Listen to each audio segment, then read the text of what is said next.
welcome to Steve McDonald's Crafting, and today what I'm going to have a go on is melting some tin and seeing if I can cast it into silicone moulds. Now I've got some silicone moulds here. Now they should be heat proof over and above the temperature that the tin melts at. And this is the tin that I've got. I got it offline. I will link everything in the description below, so don't worry if you want to have a go and get hold of this. But you can get it from jumble cells and things like that, tin things, pewter, but make sure it's always lead free. The last thing you want to do is give yourself lead poisoning, and this is lead free. I'm not confident yet in the quality of some of these moulds, so what I'm going to do is I've got some water here. I've got a bowl here, and the ones I'm going to pour, I'm going to put into some water first, in case. Now, I know that's going to cure the tin quicker, but I don't mind about that. We'll see what happens.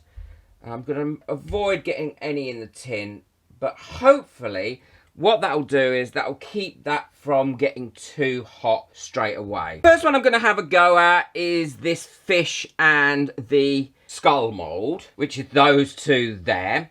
I've got the water in there, it's cool water, and I should be able to just pour straight into that mould. But I need to melt the tin first. I got myself a second-hand small frying pan, and I'm using my little hob here that I use for melting wax and all sorts of things. Now this is a non-stick pan, so I'm not sure whether that is going to cause a problem or not, but I'm going to put the tin in there and see how long that takes to melt. Well, it's been in that pan now for about a minute, and you can already see it is starting to melt here. Look. It doesn't take long to melt at all. I'm going to put that over there and that over there. So I think once it gets to its full temperature, it melts fairly quickly. It does look pretty colour. Well, there we go. That's completely melted now. So I don't know how long it takes to harden up. So I'm going to move that to one side, and then I'm going to have a go at pouring that in that mould.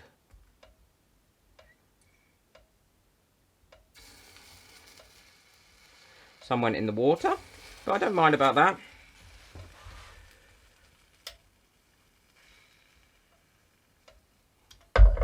And obviously there wasn't enough in there, but the stuff that's gone in the water, I will scoop out when it's cool and then remelt it. And if these don't come out well, I can remelt them again as well. It doesn't matter. So the second lot is nearly melted, as you can see. As soon as that's melted, I will top this up. That's melted. I'm just going to top this up a little bit, this mould. Oh, I've over poured on that one, but I'm going to see if I can scrape it off into the water.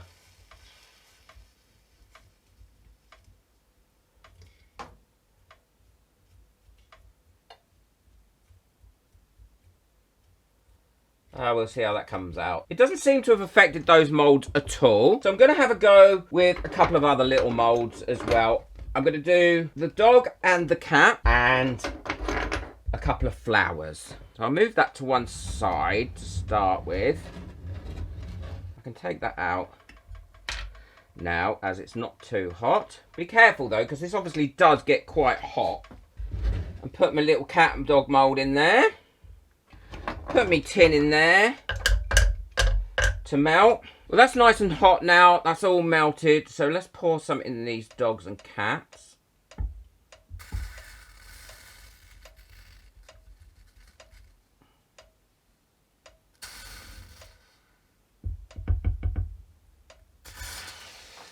And then let's do a couple of flowers as well.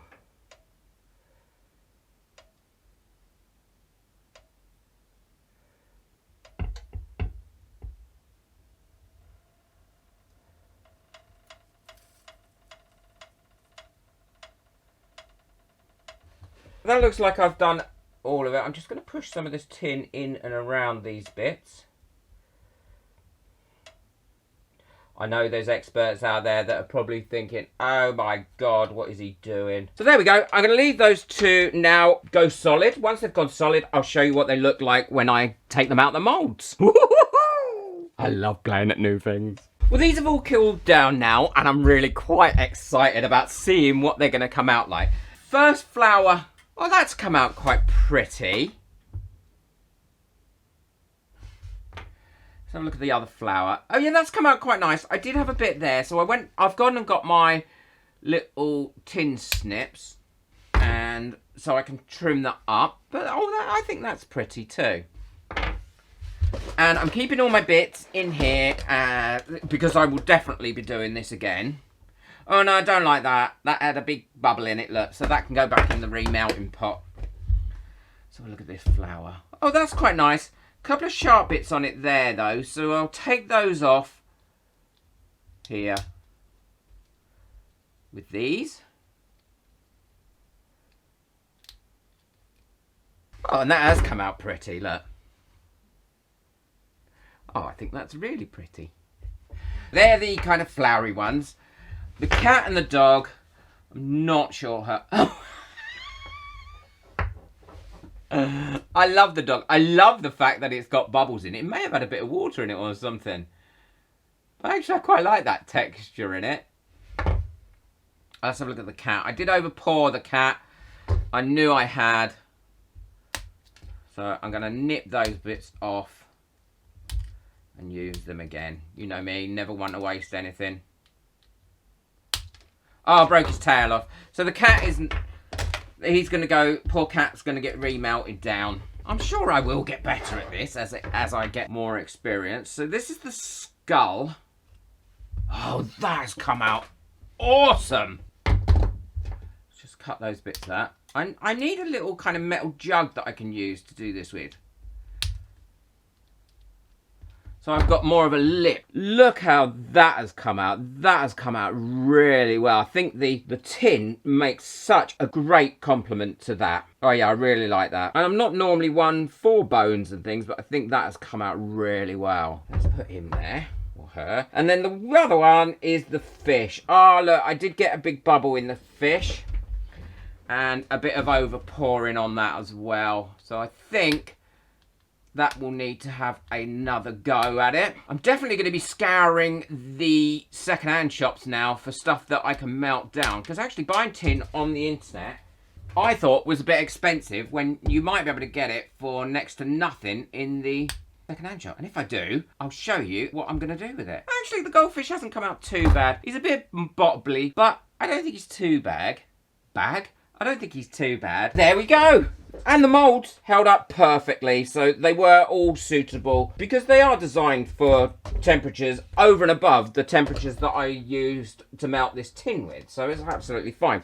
Don't use any of your pots and pans in your kitchen. Definitely get a second-hand one. I've cleaned that out, and it's cleaned out okay. I wouldn't want to be cooking eggs in it. So let me know what you think, and please let me know if you've got any tips and tricks on how to do this, or if you've done it yourself before. I'd love to know. And what you do with your pieces. I might make some little tin soldiers ready for when I make my castle and fort. And then paint them. And oh yes, that's definitely what I'm going to do. Please move the like button if you've enjoyed this video. It really helps me and really shows me that you've enjoyed the video. The links for everything that I've used today are in the description below. Check those links out, along with lots of other links as well that you might find useful. Take care. Enjoy your crafting. Bye.